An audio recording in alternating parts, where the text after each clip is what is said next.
You're on. Greetings. My name is Jim Parker. I'm 60 years old and I live in Green Valley, Arizona with my lovely wife Annette and our 4-year-old son Teddy, who's a golden retriever mix. We've owned a small business for 17 years and have successfully made it through the financial crisis by hard work and God's blessings. We carry and believe in the Bible as the inspired and inerrant Word of God, and we love God, family, and country in that order. But we are greatly concerned about the future of both our country and our families. I have faithfully prayed for America and specifically for God's guidance as to what I can do. And I know that you've done likewise. I know that He has answered our prayers, and the answer is not a mystery or a new revelation. It is found in history and in His Word. His answer is clear, enlightening, encouraging, and convicting. But mostly His answer is a wake-up call to His church, all Christians, and we can't afford to hit the snooze button again. And it is a call to action, a call for you and me to respond to Him. I believe with all my heart that He has called me to make this video with some good Christian friends of mine, and the website welcomehomegod.com as a rallying point for His church to join Him in reclaiming America. And further, I believe that if we, His church, you and I, answers His call, we will begin the healing on November 6th. I know that that is a very bold statement, and I make it only after extensive prayer, meditation, and revelation. I am also aware that if I'm wrong, that I will have to answer to God, and that I am bound to be mocked by man. But I'm even more convicted that if I'm right and do nothing, I will disobey and disappoint my God. Therefore, I will take a step of faith and obedience. With that said, let me share with you. This election is not about a political race for the White House. It is so much more important. It's a spiritual battle for the soul of America. A battle with the single objective of reducing America to a godless nation. For we do not wrestle against flesh and blood, but against the rulers, powers, against authorities, against cosmic powers over this present darkness, against the spiritual forces of evil in the heavenly places. Ephesians 6:12. America is and has been in a battle between God and evil. Right and wrong, light and darkness, truth and lies. When it comes to the future of America, God does not have the answer. He is the answer. For the last 50 years, America has thrown Him under the bus, while you and I, His church, have stood by silently, watching our God-given freedom disappear before our very eyes. Ironically, we are on the verge of losing that freedom because we have failed to exercise it. According to exit polls and voting records in this country, 75% of self-identified evangelical Christians don't vote. That's less than 50% of Christians in America are registered to vote, and only 50% of those that are registered actually cast a ballot. That's both unbelievable and disgraceful. We are called to be ambassadors for Christ. 2 Corinthians 5:20 says, "We are therefore Christ's ambassadors, as though God were making His appeal through us. We implore you on Christ's behalf, be reconciled to God." By definition, an ambassador is an authorized messenger. All Christians are called to be His voice, and it is God who authorizes us to vote.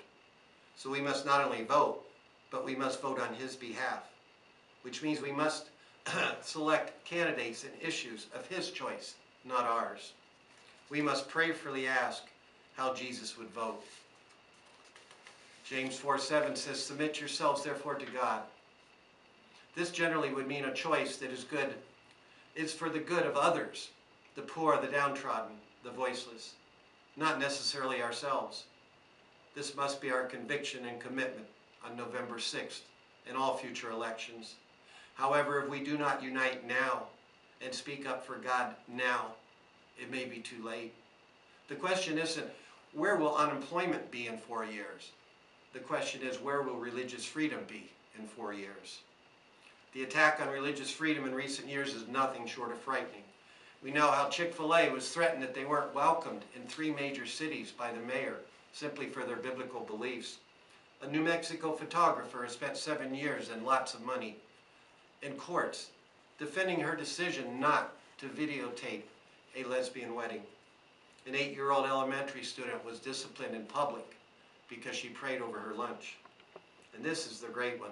A Texas seminary is faced with state regulations that would actually prohibit Billy Graham from teaching evangelism because he does not hold a doctorate degree. There's hundreds of cases in the courts as we speak, but this should be no surprise. According to Lenin, and quoted on the website Marxist.com, we demand that religion be held a private affair so far as the state is concerned. Religion must be of no concern to the state, and religious societies must have no connection with a governmental authority.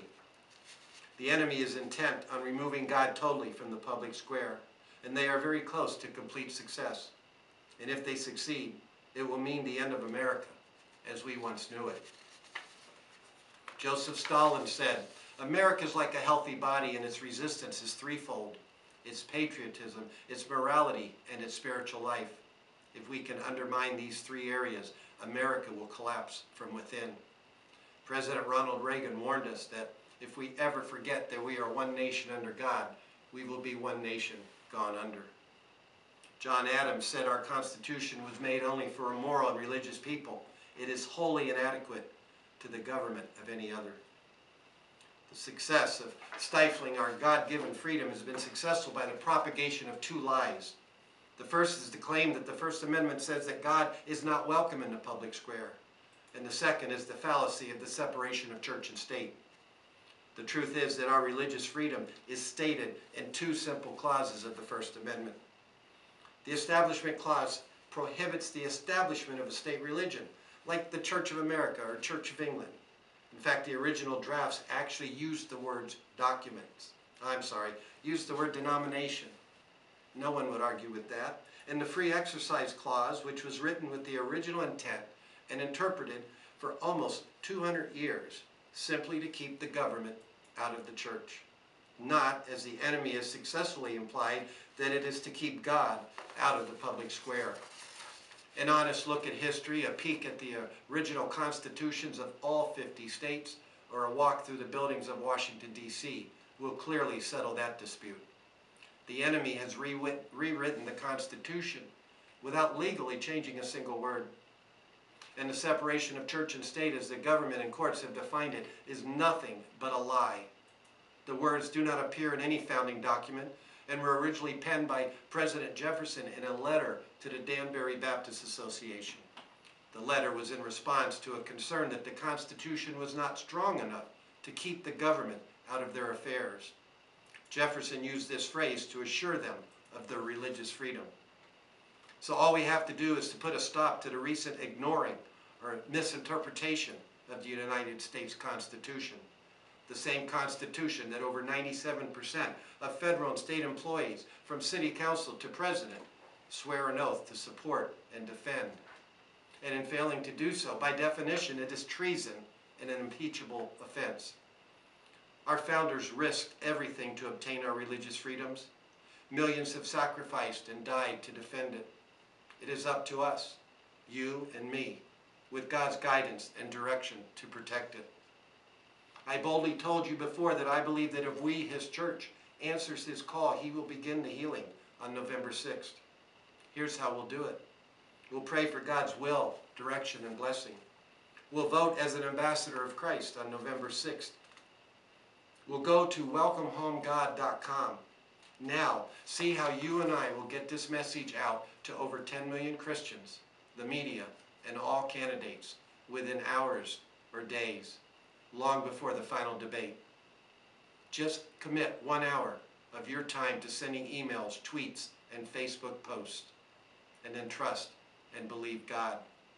Matthew 19:26 says, Jesus looked at them and said, with man this is impossible, but with God all things are possible. And Acts 5:39 says, but if it is from God, you will not be able to stop these men. You will only find yourselves fighting against God. It is our time to join together, speak out, trust God, and make November 6th a Chick-fil-A day, where the church unites and stands up. We owe it to our grandchildren, our veterans, and most importantly, to Jesus Christ, who died for us. Then once we have preserved our God-given freedoms, we must exercise them